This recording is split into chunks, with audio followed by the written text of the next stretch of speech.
이스라엘 백성들은 하나님 앞에 특별한 은혜를 입은 백성들이죠. 아브라함과의 언약을 통하여 특별한 언약의 백성이 되었고, 또 그 언약을 성취하시는 하나님의 은혜를 누렸던 백성이 바로 이스라엘 백성들이었지 않았습니까? 근데 그들에게 그 큰 은혜는 출애굽이라고 하는 엄청난 은혜를 그들이 누리죠. 근데 그 출애굽은 곧 오늘날 우리들의 구원의 역사와 동일한 것으로 우리는 말씀을 묵상했고 믿고 있는 것이기도 합니다. 출애굽이라고 하는 것은 말 그대로 애굽에서 종노릇하던 그런 백성들이 하나님의 은총 속에 자유를 얻는, 그래서부터 애굽으로부터 떠나는 게 출애굽이다 그렇게 말하는 거잖아요. 근데 그 출애굽의 사건은 그 사건 이전에 물론 아브라함의 언약을 통하여 성취 후에서 요셉이 노예로 팔려가고 또 아버지와 가족들이 그리 내려가고 거기서 큰 민족을 이루도록 하셔서 이끌어내시는 가정에 10가지 재앙이라는 게 있었고, 홍해바다가 갈라지고 뭐 구름기둥 불기둥을 인도하시고, 오늘 본문에도 여기 말씀하는 것처럼 조상들이 다 구름 아래에 있고 바다 가운데로 지나며, 이게 구름기둥 불기둥으로 인도하심이고 홍해바다의 갈라짐의 사건을 말씀하잖아요.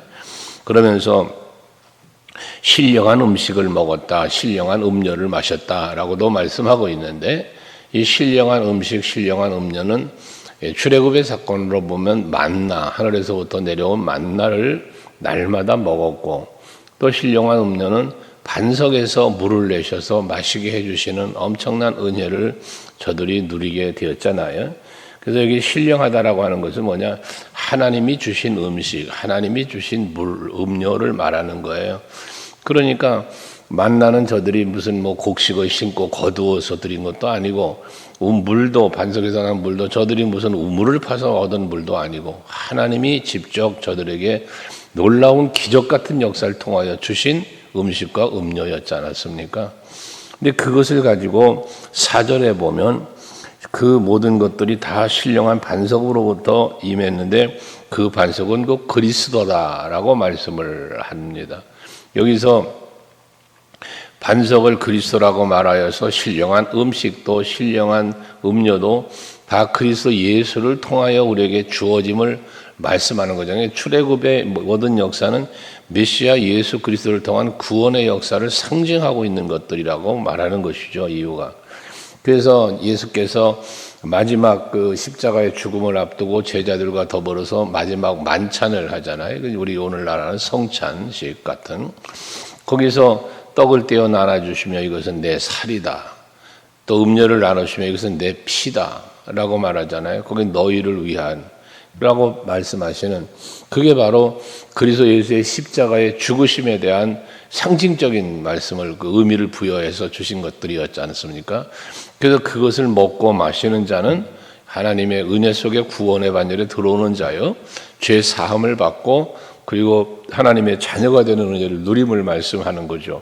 그러니까 출애굽이라는 사건이 택함 받은 이스라엘 백성들을 애굽에서 종노로 하고 있던 자들을 이끌어내어서 이렇게 구름기둥 불기둥 물 마시고 만나주시고 기른 것처럼 오늘날 우리 그리스도인들에게는 그런 예수 그리스도를 통한 놀라운 구원의 은혜가 임하였음을 말씀한다 그 말입니다.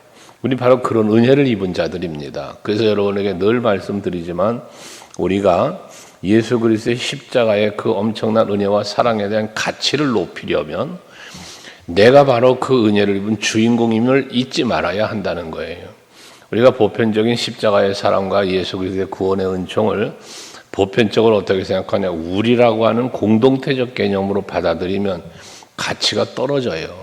근데 그 은혜가 나를 위한 것이요, 내가 받은 사랑이라는 사실을 내가 주인공이 되어 예수의 사랑을 느끼고 믿으면 그 가치는 더 배가 되는 거예요. 그래서 항상 여러분들 신앙생활 속에 내가 받은 은혜, 내가 받은 사랑을 늘 헤아리며 살라는 것이거든요. 그래야만 내 신앙생활이 내가 즐거워지고 내가 평안해지고 내가 행복해지는 것이거든요. 오늘도 여러분들이 그리스도 예수로 말미암아 나에게 주어진 은혜와 사랑이 얼마나 값진 것이고 귀한 것인지를 헤아리시면서 그 은혜를 누리며 감사하며 사시는 이 하루가 되시기를 바랍니다. 그런데도 불구하고 그런 엄청난 은혜를 출애굽이라고 하는 엄청난 은혜와 그리고 보호하심과 인도하심, 구름기둥, 불기둥, 뭐 먹을 것 마실 것 다 채우시면서 인도하시는 그런 하나님의 은혜 안에 지금 살고 있잖아요. 출애굽이라는 엄청난 은혜는 결과적으로 하나님의 보호하심과 인도하심 속에서 이루어지고 있잖아요. 근데 오전에 보니까 그러나 그들의 다수를 하나님이 기뻐하지 아니하셨으므로 그들을 광야에서 멸망을 받았다는 거예요. 그들을 광야에서 멸망을 시켰다는 거잖아요. 그게 이제 40년 광야 생활을 하게 된 건데 그렇게 해서 저들을 멸망을 시켰다는 거예요. 자유를 주어서 가나안 언약의 땅 가나안으로 이끄시려고 끌고 나왔는데 하나님이 그들을 기뻐하지 않았다는 거예요. 그래서 전부 다 멸망을 시켰다는 거예요. 많은 다수를. 그러니 이게 하나님의 뜻에 합당치 못한 자들은 출애굽은 했지만 가나안은 못 들어가는 이러한 엄청난 그 멸망이라는 그런 걸 당하였다는 거 아니겠어요? 하나님이 왜 이들을 기뻐하지 않았는가라고 보면 6절에 이러한 일은 우리의 본보기가 되어 우리로 하여금 그들을 악을 즐겨한 것 같이 즐겨하지 않게 하려 하심이다라고 했는데 이게 뭐냐면 저들은 악을 즐거워했다는 거예요. 그러니 악을 즐거워했던 연고로 하나님이 저들을 기뻐하지 않았다는 이야기거든요. 그러니까 저들을 그 광야에서 40년의 광야 생활로 돌리면서 전부 죽여버렸는데 그 죽여버린 이유는 우리에게 본보기가 되게 하려 하십니다라고 바울은 말하고 있어요. 여러분 성경에 기록되어 있는 많은 사건들 있잖아요. 출애굽의 사건뿐만 아니라 뭐 구약부터 신약에 이르기까지 모든 사건들이 있지 않습니까? 이거는 우리에게 이 말씀을 통하여 그 사건들을 통하여 우리에게 보여주시는 교훈이 있는 거예요. 그 모든 성경에 대한 기록은 하나님의 감동으로 기록되어서 우리에게 준 교훈이 있다고 하잖아요. 교훈과 책망과 바르게 함과 의로 교육하기에 유익하다라고 말씀하지 않습니까? 우리가 이런 오늘의 이 말씀을 통해서도 우리가 뭔가 마음에 본받는, 깨닫는, 그리고 여기는 이제 악을 즐거워했다는 표현했으니까 저들이 악을 즐거워하다가 하나님이 보시기에 기뻐하지 않게 되어 멸망을 당했구나. 이게 우리의 교훈이 되는 거잖아요. 그래서 우리는 하나님이 보시기에 기쁨이 되려니까 어떻게 돼? 악을 즐거워하면 안 되겠다. 이런 마음을 우리가 품어야 할 것이다 말씀입니다. 그래서 7절에 보면 저들의 악을 행한 행위에 대해서 그 7절 이하에 말씀을 하고 있는 것인데 오늘도 우리가 말씀을 묵상하면서 하나님이 보시기에 합당치 않게 여기시는 하나님이 보시기에 기뻐하지 않는 우리의 행위 어떠한 행위냐라는 부분을 한번 생각해 볼 것은 7절에 보면 우상 숭배에 대한 말씀을 하고 있습니다. 그래서 너희는 우상 숭배자가 되지 말아라 라고 말하잖아요. 저들은 우상 숭배하다가 광야에서 멸망당했다는 거예요. 출애굽기 32장에 보면 모세가 하나님 앞에 그 계명을 받기 위해 시내산에 올라가서 40일을 기도하면서 율법을 받아갖고 내려왔잖아요. 여호수아를 데리고 내려왔는데 보니까 금송아지를 만들어 놓고 거기서 춤을 추며 노래하며 그 우상 숭배 행위를 저들이 하고 있지 않았었습니까? 그것을 하나님은 기뻐하지 않았어요. 그래서 모세가 분노를 하며 그것을 전부 다 불살라버리고 그리고 레위 지파들이 앞장서서 그 악을 행한 자들을 죽이기도 하면서 그랬던 거 아닙니까? 이게 하나님 보시기에 이스라엘 백성들의 악 중에 하나였다는 거예요. 우상 숭배를 말합니다. 그래서 우리가 신앙생활 속에 가장 하지 말아야 할 것이 뭐다? 우상 숭배예요. 오늘날 우리 그리스도인들이 무슨 절간에 가서 비나이다 하겠습니까만은 우상 숭배를 버려야 돼요. 어떤 연예인 그 TV 잠깐 보다 보니까 무슨 우상 뭐라 그러냐 이렇게 뭐하지 점치는 거 그런 거 운세 보고 막 이러는 거 그런 걸 했다고 하면서 그런 얘기가 나오던데 기독교인이라는 거예요. 예수 믿는 사람이라는 거예요. 근데 그랬다는 거예요. 그러니까 이런 것들도 우상을 숭배하는 행위 중에 하나죠. 그 여러분 간혹 말씀드리지만 뭐 무슨 띠냐 뭐냐 하면서 그런 거 하지 말라고 그러잖아요. 그게 다 샤머니즘적인 것으로부터 비롯됐는데 나도 모르는 사이에 그냥 그런 것에 젖어 있는 우리의 모습들 이런 거 하나하나 자꾸 바뀌어가야 되는 거예요. 그리고 심지어 모든 탐심이 우상 숭배라고 했으니 내 마음에 하나님을 향한 감사와 그 은혜 안에 살지 못하고 자꾸 욕심을 갖고 살고 감사하지 못하고 사는 이유가 전부 그 우상 숭배에 해당될 수 있다는 거예요. 그래서 하나님보다 더 사랑하고 하나님보다 더 소중하게 여기는 게 있으면 그것들이 다 우상 숭배 행위에 속할 수 있다는 것이죠. 그래서 감사하며 우리는 살아야 된다는 것이고, 그래서 우리는 만족하며 살아갈 수 있는 우리들이 되어져야 된다는 거예요. 예수님 덕분에 행복해져야 된다는 거예요. 그러지 못하고 무엇인가 자꾸 추구하며 살다면 그게 우상이고 되어버린단 말이에요. 물질이 우상인 사람, 명예와 권세가 우상인 사람, 자녀가 우상인 사람, 다양한 우상들이 많아요. 오늘날에 우리가 이런 것들 버려야 돼요. 하나님보다 더 사랑하는 것, 이게 다 우상에 해당될 수 있으니까요. 그게 다 악을 즐거워하는 것에 해당되는 행위라 그 말씀입니다. 또 8절에 보면 민수기 25장의 사건을 다루는데 음행에 대한 말이죠. 이들이 백주대낮에도 음행을 하며 그런 악을 행했잖아요. 하나님 앞에요. 그래서 하나님께서는 그들을 또 하나님 진노하시고 멸하셨던 사건이 있지 않습니까? 이게 우리들의 마음속에 찾아오는 음행, 이런 모든 것들을 다 여러분 버려야 되는 거예요. 그러지 못하면 결과적인 음행은, 이스라엘의 음행은 우상 숭배로 영적인 음행이 있었지만 육체적인 음행도 있어서 타락하게 되어지고, 하나님을 섬기는 자들이 하나님을 섬기는 것이 아니라 다른 쾌락을 쫓아가 버리는 이러한 일을 행하고 만다는 것이에요. 그래서 모든 탐심에 대하여 말할 때도, 골로새서 3장에 말하는 모든 탐심을 말할 때도 음욕을 먼저 말하고 있고요. 그리고 하나님이 보시기에 합당치 못한 삶에 대한 것들을 말할 때도 정욕을 말하고 있고요. 이런 부분들이에요.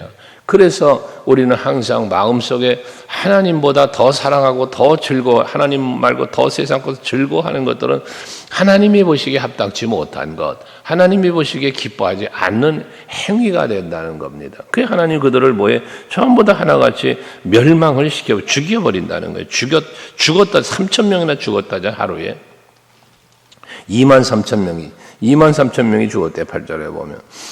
그리고 또 9절에도 보면 사람들이 주를 시험하다가 뱀에게 멸망당했다고 하잖아요. 불뱀 사건을 말하는 거잖아요. 하나님이 주신 그 만나를 출애굽기 16장에 보면 그 만나를 먹으면서 얼마나 맛있다고 표현을 했습니까? 꿀 섞인 과자 같다라고 표현을 할 정도로 그 맛이 엄청나게 좋았음을 고백하는 거잖아요. 백성들이. 그랬던 백성들이 꿀 섞인 과자 같다고 맛있다고 이야기했던 과자를 다음에 보면 기름 섞인 과자라고, 이 격이 좀 떨어져요. 그러다가 민수기에 가서 보면 뭐라고 합니까? 이 하찮은 음식을 우리에게 줬다고 하찮은 음식으로 전락을 해요. 그러니까 하나님께서 불뱀을 보내어 저들을 멸하시는 거 아닙니까? 죽이는 거 아닙니까? 그러면서도 하나님은 구원의 은혜를 베풀어 노뱀을 만들어 달게 하고 그 노뱀을 바라보는 사람은 또 살려주시는 이런 은혜를 베푸셨던 사건이 바로 이 사건이잖아. 민수기 21장에 역시 나오는 말씀인데요. 이건 다 무엇 때문이다? 하나님을 시험하다가라고 말씀하고 있어요. 시험하다가. 출애굽기 17장에도 보면 그 16장에 이제 만나 사건 뒤후에 그 무리바의 물 사건이 있잖아요. 그런 엄청난 은혜를 입은 거냐. 반석에서 물을 내어 마시게 해주는 엄청난 은혜를 입었던 사람들이잖아요. 그런데 그런 은혜를 입었음에도 불구하고 저들이 뭐라고 말을 했다고 그랬어요? 우리 가운데 하나님이 계신가 안 계신가 하였더라. 출애굽기 16장 마지막 절 말씀이 그렇게 끝나요. 그러니까 하나님이 우리 가운데 계셔서 우리를 구름기둥, 불기둥으로 지켜주셨고 만나 주셨지, 반석에서 물도 주셨지, 이런 엄청난 은혜를 베푸심에도 불구하고 저들의 말이에요. 우리 가운데 하나님이 계신가 안 계신가 하였더라 라고 말한다고 말이에요. 여러분, 날마다의 삶 속에 하나님은 여러분과 함께 계시는데, 그런데 하나님이 나와 함께 계신가 안 계신가 의심했다는 거잖아요. 그 하나님이 날마다 베푸시는 은혜를 누리고 있지 못하다는 이야기잖아요. 그게 그러니까 17장 1절에 가서 보면 그때에 라는 말씀을 시작하면서 그때가 어떤 때예요? 원망하고 불평하던 때, 하나님을 알아보지 못하고 그 은혜를 기억하지 못하는 때예요. 감사하지 못하고 불평하는 때예요. 그때 무슨 일이 벌어져요? 아말렉과 전쟁을 하게 만드시잖아요. 이 전쟁이 일어나게 만든 거예요. 그런 엄청난 일이 벌어져요. 그러니까 여러분, 우리가 하나님 앞에, 하나님은 제가 늘 세 가지 말하죠. 하나님은 살아계신다. 나와 늘 항상에 항상 나와 함께 하신다. 그리고 날 위해서 일하시는 하나님이심을 믿어야 된다고 말하잖아요. 이 세 가지가 흔들린 거야. 이 세 가지가. 하나님 우리 가운데 계신가 안 계신가? 하나님이 살았냐 죽었나? 내 곁에 있나 없나? 나 위해서 일하시나 안 하시나? 의심하는 거예요. 믿질 못하는 거예요, 그거를. 그러니까 불안해도 하고, 그것 때문에 감사도 못하고, 원망하고, 불평하고, 그랬던 거잖아요. 그러니까 하나님께서는 광야로 돌리시고, 또 전쟁이 일어나게 하시고, 심지어 땅을 갈라 삼켜 죽이시고, 불뱀을 보내서 물어 죽이시고, 이런 일을 하나님 하셨다는 거예요. 무엇 때문에? 저들로 하나님은 살아계신다. 하나님은 너희와 함께 계신다. 너희로 해서 날마다 항상 일하고 계신다는 사실을 일깨워주는 거예요. 일깨워주는 거. 그리고 이러한 말씀들을 성경에 기록해 하신 것은 무엇 때문에? 우리들에게 본보기 삼아서, 올바른 교훈 삼아서 신앙생활을 바르게 하시려고 주신 말씀들이라는 거예요. 그러니까 여러분 성경을 많이 읽으시고 기도도 하시고 하면서 놓치지 말아야 될 게 뭐냐면 나를 향한 하나님의 마음이에요. 나를 향한 하나님의 뜻이에요. 하나님이 나에게 요구하심이 무엇인지를 헤아리는 거예요. 그래야 신앙생활을 바르게 한다고, 즐겁게 한단 말이에요. 하나님은 시험하지, 우상숭배하지 말아라, 음행하지 말아라, 시험하지 말아라, 원망하지 말아라, 이 말씀들이 계속 이어진 거잖아요. 그러면서 11절에 보면 그들에게 일어난 이런 일은 본보기가 되고 또한 말세를 만난 우리를 깨우치기 위하여 기록되었다. 분명하게 말하잖아요. 이런 말씀들이 오늘 우리들이 묵상할 수 있도록 기록된 것은 우리에게 마지막 때에 우리가 어떻게 살아야 될 것을 깨닫게 하시기 위함이라는 거예요. 그래서 12절에 그런즉 선질로 생각하는 자는 넘어질까 조심을 해라 라고 말하지 않습니까? 저들 이스라엘 백성들이 애굽에서 출애굽을 해서 자유야, 기뻐, 행복해, 즐거워. 그렇지만 그 즐거움은 잠시 있다 사라지고 원망과 불평으로 덮여 살아가고 말았지 않았습니까? 이러지 말라는 거예요. 여러분, 선줄로 생각하는 사람, 이건 뭐예요? 난 자유 얻었어. 난 평안해. 나는 그러한 영적인 교만 속에 빠져들어가면 넘어질 수도 있는 그런 누를 범할 수 있게 되어진다는 것 아니겠습니까? 항상 여러분들 영적으로나 육적으로나 교만해지지 말아야 될 이유인 것입니다. 선줄로 생각하면 그 세워주신 이가 하나님이시라는 믿음을 갖고 감사하면서 살아가야 할 것이고 늘 겸손한 마음을 잃지 말고 살아가는 여러분들이 되셔야 된다는 거예요. 뒤에 나오겠습니다만 15장에 가보면 바울이 그런 고백하잖아요. 10절에서 내가 나된 것은 하나님의 은혜로 된 것이니, 이게 바울의 겸손이었습니다. 사도행전 20장에서도 우리가 묵상한 바 있습니다만은 그는 사역을 감당할 때 에베소 교회 장로님들 갖다 모아놓고 저들에게 가르치는 권면하는 말씀 거기에 보면 내가 모든 겸손과 눈물로 그 사명을 감당했다라는 고백을 하지 않습니까?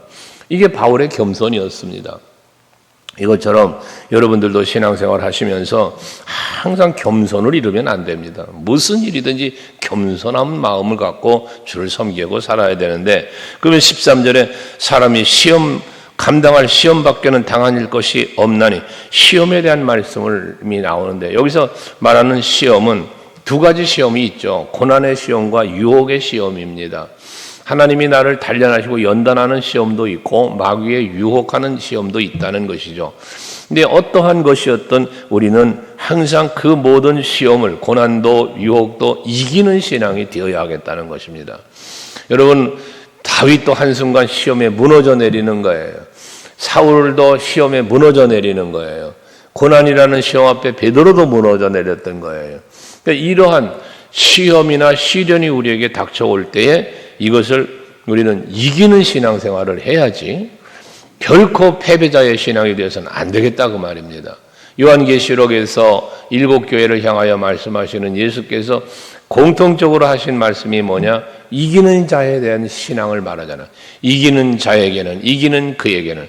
하나님은 계속해서 이기는 자에게 주시는 은총을 노래하는 거예요. 말씀하는 거예요. 그래서 그 이기는 자에게 주어질 면류관과 여러 가지 그 하나님이 주시는 누림을 우리는 마음에 새기고 이기는 신앙생활을 해야 되겠다는 거죠. 마귀는 자꾸 우리를 패배자를 만들려고 여러분 마음속에 다양한 생각을 자꾸 집어넣어주는 거예요. 감사하지 못하게 하고 즐겁지 못하게 만들고 불안하고 두렵게 만들고, 그게 마귀가 주는 마음이거든요. 그 모든 마귀가 주는 마음을 예수의 이름으로 물리치고 성령이 주시는 마음, 사랑과 실학과 화평과 오래 참음과 자비와 양성과 충성과 온유와 절제라고 하는 이러한 마음을 갖고 세상을 이기며 살아갈 수 있는, 마귀의 모든 미혹으로부터 이길 수 있는, 물리치고 승리할 수 있는 여러분들이 되시기를 바라는 거예요. 그래서 우리는 날마다 말씀을 묵상하고 성령의 검을 들고 살아가야 한다는 말씀을 하는 것입니다. 오늘도 여러분들이 하루를 사심에 사단은 여러분들에게 찾아와 오늘도 변함없이 시험할 거예요. 여러분을 미혹할 겁니다.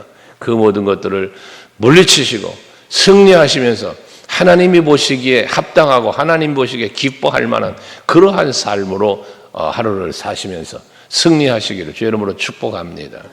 기도하시겠습니다.